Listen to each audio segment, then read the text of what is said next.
Fin de año y es un buen momento para brindar y reencontrarse. Astur Parrilla Restó. Los esperamos en un ambiente cálido y familiar. Carnes seleccionadas, pastas, pescados y nuestra carta especial de cocina asturiana, donde destacamos el cachopo y el riquísimo lomo Astur. Astur Parrilla Restó. Mediodía y noche en la esquina de Ponce y Palmar. Reservas al 2708-7753 o en astur.com.uy.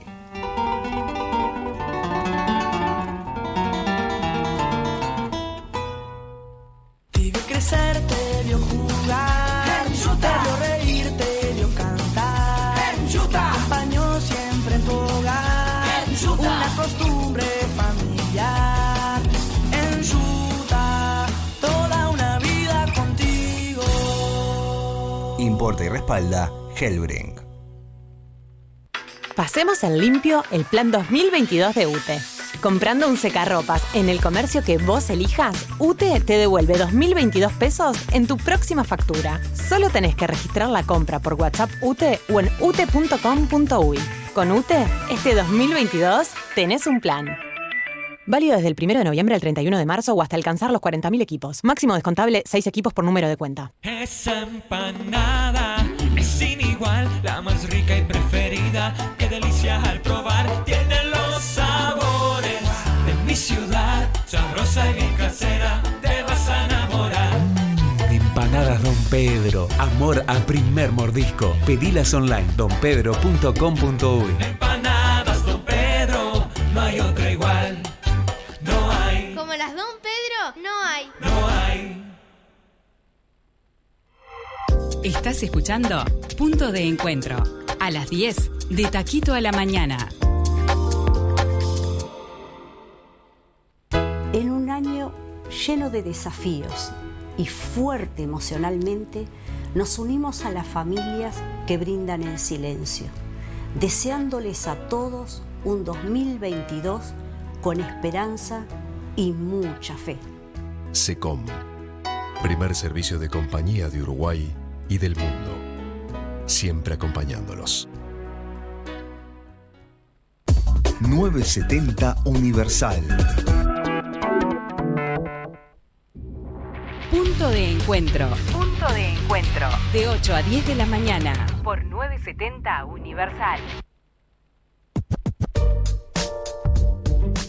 Lo anunciábamos al comienzo, vamos a dedicar un ratito de esta mañana a conversar sobre un tema sensible, sobre un tema en el que hay que tener empatía y obviamente que todos la tenemos porque todos hemos pasado por alguna situación de duelo en nuestra vida, pero estos años han sido especiales con la pandemia, tenemos muchos fallecimientos de uruguayos que lamentar por el COVID y estas fiestas navideñas que se aproximan siempre ponen la sensibilidad a flor de piel cuando va a haber más sillas vacías que de costumbre. Por eso recibimos a Rafael Perandones, psicólogo especializado justamente en duelo, en las etapas del duelo, y que quizá hoy en este ratito pueda tirarnos algunos consejos como para poder atravesar un duelo si lo estamos protagonizando o ayudar a un ser querido que lo está atravesando en estas fiestas. Muchas gracias por estar con nosotros, Rafael. No, muchas gracias a ustedes por la invitación. Un placer estar por acá. Bueno, una de las cosas que recuerdo de haberte escuchado hablar sobre este tema es que duelo no siempre es cuando nos enfrentamos a la muerte. Siempre tenemos pequeños duelos en la vida que enfrentar. Sí, ese es un tema justamente, ¿no? En estas épocas, además, se resignifican todos los duelos, ¿no? Por distintas razones. O sea, estas fechas, en general, lo que tienen, por un lado, toda la cuestión de las reuniones, y entonces en las reuniones familiares y esas reuniones, las ausencias se hacen mucho más presentes, por decirlo, valga la redundancia, ¿no? La contradicción, porque justamente son las ausencias de las personas que ya no están, por el motivo que sea. Que siempre estaban en esa celebración. Exacto, que puede ser ausencias por muerte, como bueno, en este año en particular se va a sentir mucho más por todos los efectos de la pandemia. No nos olvidemos que desde que arrancó la pandemia ya llevamos más de 6.000 personas fallecidas. Sí, muertes en general, aparte de 2021 tuvo más fallecimientos que nacimientos. Bueno, fue impresionante. Con más razón. Pero además están, por ejemplo, las separaciones. También que hubo muchas en el marco de la pandemia, ¿no? Exacto. Divorcios, separaciones, familiares que han emigrado, que de repente en este año, bueno, no tanto por todo la poca movilidad, pero siempre hay casos y situaciones de familiares que han emigrado o que pensaban venir para pasar las fiestas y no han podido venir. Y la pérdida de trabajo, Rafael, también bueno, ni que hablar. Y máxime en este tiempo donde se desata una fiebre consumista, ¿no? Por todo el tema de las fiestas, ¿no? Que está tan lejano a esa fiebre consumista del verdadero espíritu de la Navidad, pero que es así.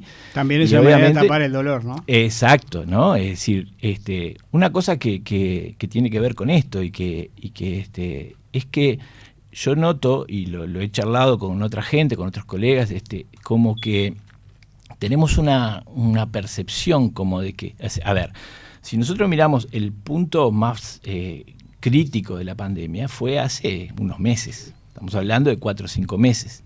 Sin embargo, es como que todo el mundo tiene la percepción de que pasó hace tiempo ya, ¿no? Como quisiera 3 años, 4 años que pasó. Y en realidad pasaron 3, 4 meses. Parece otro año. Parece otro año, exactamente. Y si uno mira, por ejemplo, todo lo que es la publicidad de ahora de las fiestas, gran parte de esa publicidad apunta a esto de volver a las fiestas como las teníamos antes, ¿no? Hay un aviso de una cadena importante de supermercado donde los niños le piden a Papá Noel, bueno, traenos las fiestas como eran antes, ¿no? Con todos juntos, es decir, esta necesidad de recuperar todo eso que hemos perdido por la pandemia, ¿no? Que esos también son pérdidas. En las fiestas del año pasado, recuerden que la recomendación era reuniones de no más de 10 personas. Exacto, ¿no? Exacto, pero además pasaba, por ejemplo, me pasó a mí con una de mis hijas que estábamos prontos para el 31, en la casa que tienen mis suegros en un balneario, y le llega el 31 de mañana, le llega el mensaje de un compañero de trabajo que había dado positivo y se tuvo que ir. Y ella además venía junto con su esposo, habían estado en el exterior estudiando, habían vuelto del exterior y era la primera oportunidad de volver a pasar unas fiestas con la familia. Que no pudo pasar con vos. No pudo. Tuvieron que pasar los dos solos en su apartamento acá en Montevideo. Una situación que se replica en muchos uruguayos que estuvieron en cuarentena. Y eso de volver a la fiesta de antes, en muchos casos no va a ser posible porque hay personas que ya no están. Claro, ni que hablar, ¿no? Rafael, y eso que decías de que hace pocos meses, aunque parece que hace 1 año, 2 años, eso implica que hay muchas personas que están en pleno proceso de duelo, en plena etapa de duelo, esa que se define en entre 6 meses y 1 año, ¿no? Exacto. ¿Qué significa estar atravesando unas fiestas, ese periodo particular del duelo que suponemos ya de solo decirlo que es el que más duele? Bueno, evidentemente, cuando más se va a notar de repente es en el momento, ¿no? En la cena navideña, cuando uno mire esas sillas vacías o esos lugares que ya no están. Yo creo que todo esto que vivimos en diciembre, ¿no? Esto de que diciembre es un mes. Yo ahora venía para acá, yo vivo en Solimar, venía para acá y había un triple choque en la Rambla. Es decir, estamos como una efervescencia. Yo creo que es una especie de defensa maníaca, también esto de la cosa consumista, de pensar en los regalos, en las despedidas y todo esto. Es como una forma también de ocupar la cabeza en otra cosa para no tomar tanto contacto de repente con el dolor que implica saber que no va a estar mi padre, no va a estar mi hermano, no va a estar mi tío, mi abuelo, y que haya sido además, no nos olvidemos que no solo tenemos que pensar en el impacto que generó la muerte para las personas que sufrieron la muerte de un ser querido. Por ejemplo, una persona que trabajó durante toda la pandemia en el CTI COVID, y yo tengo una paciente que fue enfermera en el CTI COVID durante toda la pandemia, están con situaciones de estrés postraumático muy importantes. Y para ellos también es muy fuerte todo esto, ¿no? Porque estar festejando cuando tuviste que vivir situaciones tan extremas, ¿no? Sí, algo inusual para su vida. Por supuesto. Que es muy estresante, porque el CTI es estresante, pero fue un año tremendo. Nadie estaba preparado para eso. Claro.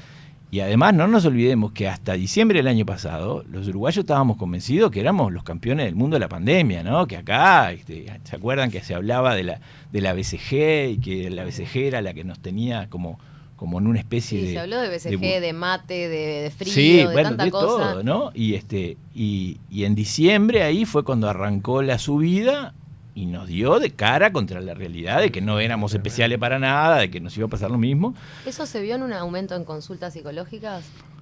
Bueno, el aumento en la consulta se vio, sí, por la pandemia, por distintas razones. Por un lado, eso, yo creo que, bueno, mucha gente que se quedó sin trabajo, ¿no? O que está subtrabajando al día de hoy, ¿no?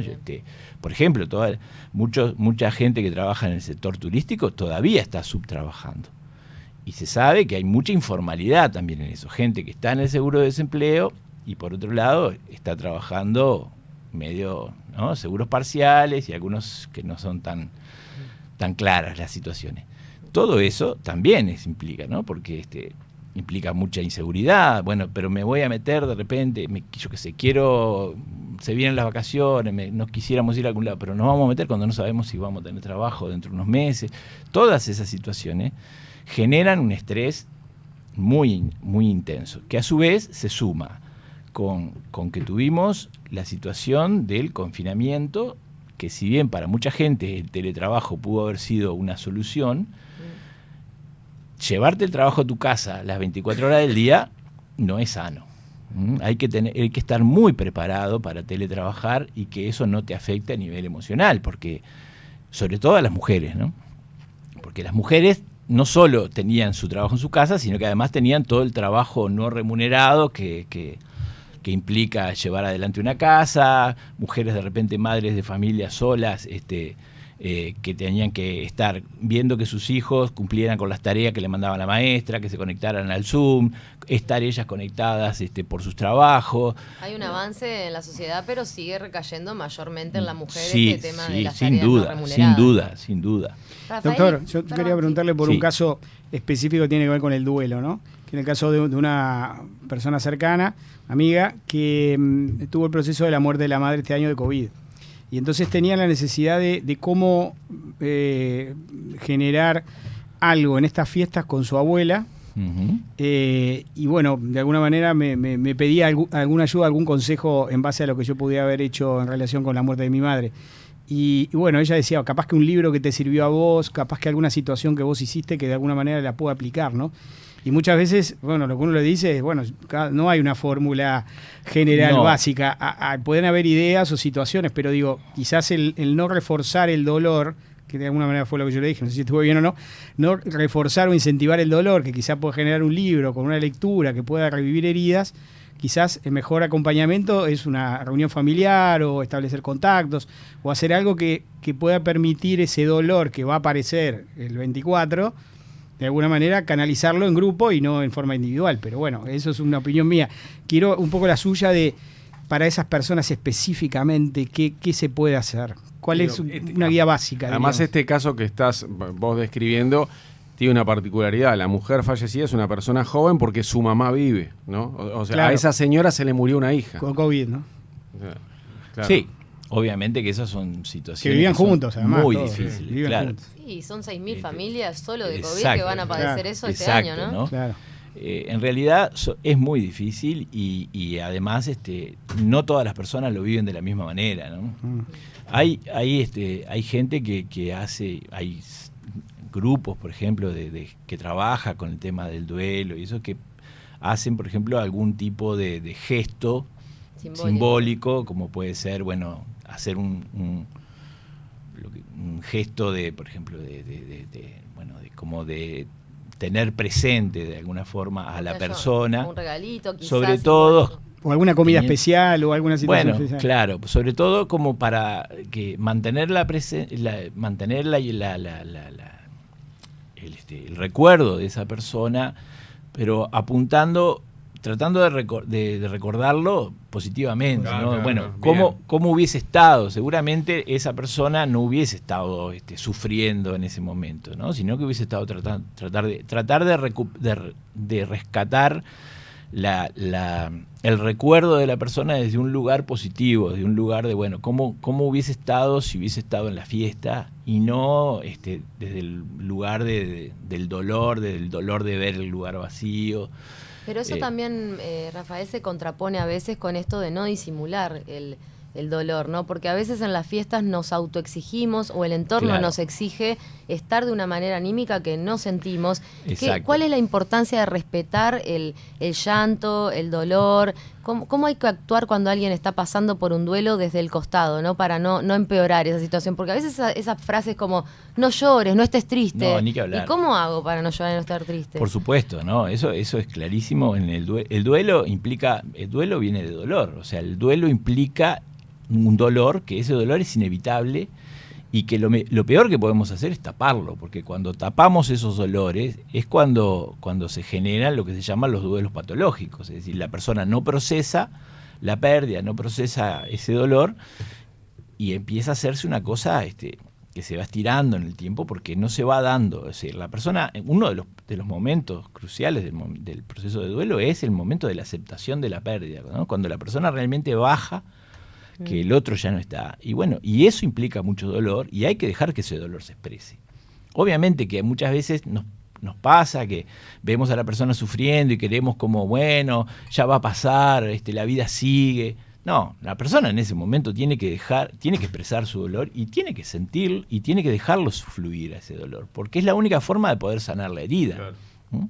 Si no, ese dolor se encapsula y después tenés gente que de repente pasaron años y sigue viviendo la muerte del ser querido como si hubiera pasado ayer. Con la misma intensidad. Exacto. ¿Cuánto tiempo podemos decir, si bien esto es muy personal, que es un duelo normal o no patológico? Que la persona siga sufriendo ese dolor intensamente durante ¿cuánto tiempo? Bueno, eso va a depender mucho también. Primero, más o menos se estima alrededor de un año por los distintos momentos que implica el duelo, pero además porque hay un tema que es muy importante, que es el hecho de que todas las situaciones, por ejemplo, cumpleaños, aniversario, la fiesta, ni que hablar. Es la primera de todas. Exacto. Resignifica la pérdida. Entonces, la primera vez se siente mucho más. Totalmente. Ya la segunda vez ya lo tenemos como más integrado, más asimilado, y ya pasamos por la primera vez. Porque también está eso, es decir, inconscientemente, nos guste o no nos guste, inconscientemente estamos pensando, bueno, ¿cómo va a ser, por ejemplo, el 24 sin mi padre, sin mi hermano, sin mi hijo? Y en un año hay muchas fechas simbólicas para una familia. Por eso mismo. Entonces, todos esos son como mojones en ese proceso, ¿no? Doctor, dentro del proceso del duelo, el tema de la negación, ¿no? Que es algo que aparece, porque el dolor es lo que está, ¿no? En el comienzo, cuando una persona fallece, el dolor es muy intenso, tiene sus gradualidades y sus momentos, pero el dolor está, ¿no? Pero hay un proceso de negación antes de llegar al proceso de superación. Claro. En ese punto de la negación, el tiempo que puede llevar eso también y cómo canalizarlo para poder salir de ese pozo, diríamos, de la negación. Bueno, en muchos casos la negación es un mecanismo de defensa, ¿no? En muchos casos esa negación es funcional, por ejemplo, en las situaciones de esto, de cuando tenía una persona, un familiar que estaba en un CTI, sabíamos que las personas que estaban en el CTI, un porcentaje muy alto no salían del CTI, ¿no? Entonces, si uno tenía que estar un mes sabiendo que de repente su ser querido no iba a salir del CTI, era muy difícil seguir adelante. Entonces, ahí juegan en todos estos procesos de negación, donde uno se agarra de lo que puede, se agarra ve en internet, que esta persona salió y busca. Es decir, eso es parte del mecanismo de defensa para poder sobrellevar esa situación. Después, cuando ocurre el fallecimiento, el tema de la negación está muy asociado también con, por ejemplo, en este caso de las personas que fallecieron por COVID, fue muy difícil porque mucha gente no pudo ver a la persona muriendo, por decirlo de alguna forma, porque no podía entrar. En algunas instituciones dejaban entrar a los familiares a verlo, porque hay todo un tema que tiene que ver con esto de poder ver, ¿no? El constatar. De integrar. Exacto, para poder integrar la idea tengo que verlo, ¿no? Que tiene que ver, por ejemplo, con el tema tan doloroso para los uruguayos, que es el tema de los desaparecidos, es decir. Claro, no se cierra la herida hasta que no se sabe. Exacto, porque no hay una constatación real de que efectivamente eso pasó. Yo me acuerdo cuando yo soy del interior, en el pueblo que yo vivía, había un colegio de monjas y había una monja española y había venido su madre de España, había venido a pasar con ella. Y fallece acá la señora, ¿no? Entonces hicieron el velorio, el entierro, y la monja esta filmó el velorio y el entierro. Y todo el mundo en el pueblo decía, pero qué cosa más, sí, qué mal gusto, qué morbo, qué sádico esto, ¿no? Y en realidad era para mandarle a los que habían quedado en España, para que pudieran tener la constatación, ¿no? Para que pudieran ver que realmente eso había pasado. Claro. En la imaginación exacto, queda como que no pasó, si no queda para esto de que el dolor. Y en realidad no era tan chiflado lo que hizo esta mujer. No, y te estoy hablando fue hace más de 40 años, o sea que... Bueno, hoy por hoy hablando muchos que una adelantada en ese sentido. Psicólogos infantiles recomiendan incluso a los niños ir a los velorios, que antes era algo muy mal visto, Antes no se lo llevaba, hoy sí, si el niño quiere ir, se lo lleva, porque el niño también tiene que poder ver, porque es la mejor forma justamente de evitar la negación. Toda esta gente o la negación también puede ir por el lado, no necesariamente de negar la muerte, pero sí de negar, de buscar culpables o buscar justificaciones, ¿no? De repente hubo una mala praxis o no lo atendieron de la mejor manera o no lo hasta una mala gestión de la pandemia, por decir, ¿no? Que mucha gente se siente víctima de eso. Exacto, ¿no? Que es parte de la forma de lidiar con el dolor, ¿no? Cada uno lidia con el dolor como puede, y la negación es... Ahora, también ha habido, situaciones de personas que mantienen, por ejemplo, la ropa del muerto durante años en el placar, como esperando que algún día esa persona vuelva, ¿no? Eso también es una negación. O dejar el dormitorio también con todas sus cosas. Exacto, sí. Entonces, vos que decís que una cosa es guardar algo de esa persona para quedártela y otra cosa es mantener intacto un cuarto entero, ponerle o todo un placar. No sé si alguno de ustedes vio una serie que está en Netflix de Mudanzas al Cielo. Es una serie coreana que está muy buena porque trabaja muy bien el tema es un chico autista. Se llama Mudanzas al Cielo. Mudanzas al Cielo. Es un chico autista que se le muere el padre y se hace cargo de él un tío. Bueno, hay toda una trama ahí que tiene que ver con lo familiar, pero el padre con este chico tenían una empresa que se dedicaba a hacer lo que se llamaba mudanzas terapéuticas. Ellos lo que hacían era, cuando se moría una persona, iban a la casa y se encargaban ellos de hacer toda la limpieza del lugar y de guardaban unas cajas con las cosas que ellos entendían más significativas de esa persona y se la entregaban a los deudos. Ahí va. ¿Qué es eso? Es como una forma de rescatar aquellas cosas que de alguna forma pueden ser significativas, alguna foto, el diario íntimo, cosas así, y todo lo demás lo sacaban, ¿no? Todo lo demás lo tiraban, se regala, no sé. Claro, sí, y bueno, y una limpieza general para dejar como el apartamento en condiciones de...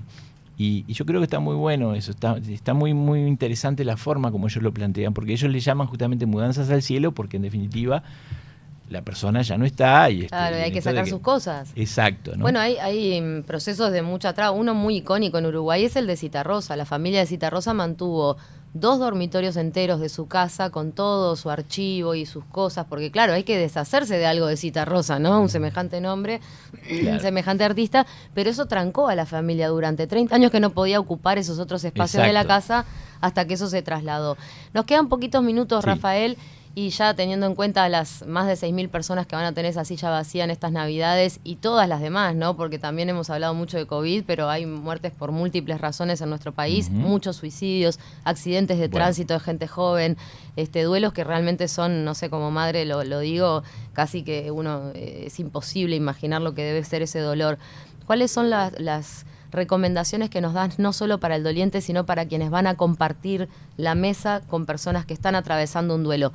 ¿Cómo actuar en esa noche de Navidad? Porque me imagino que debe ser difícil, si yo soy tía, sobrina, prima de alguien que está en ese dolor, llegar el 24 y qué actitud tengo, ¿no? De lamentación, de alegría, de disimular. ¿Qué es lo que se recomienda para que sea por lo menos psicológicamente más sano?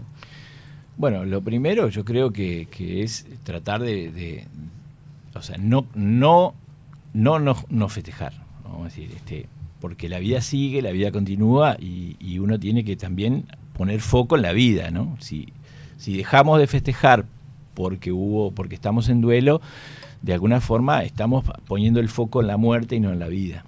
y no en lo que sigue y en los que están. Estamos poniendo el foco en los que no están y no estamos poniendo el foco en los que están. Así que sí hacer algo. Sí hacer algo, respetando el dolor, tratar de no intentar hacer estas cosas ¿no? que hablabas tú, bueno, ya va a pasar, vamos arriba, sino, bueno, respetar ese dolor, respetar que de repente no vaya a ser una fiesta como lo hubiéramos tenido si está el otro, pero no dejar de festejar primero que nada, o sea, no dejar de estar en familia, ¿no? El brindis se hace igual. Exacto. Decís. Sí, y en todo caso, bueno, en honor a la persona que no está. Exacto, porque es eso también, cómo tratar de poner, bueno, cómo hubiese querido esa persona que estuviéramos. También capaz que muchas veces, yo creo que esos eventos se encargan de celebrar lo que fue la vida de la persona, ¿no? Exacto.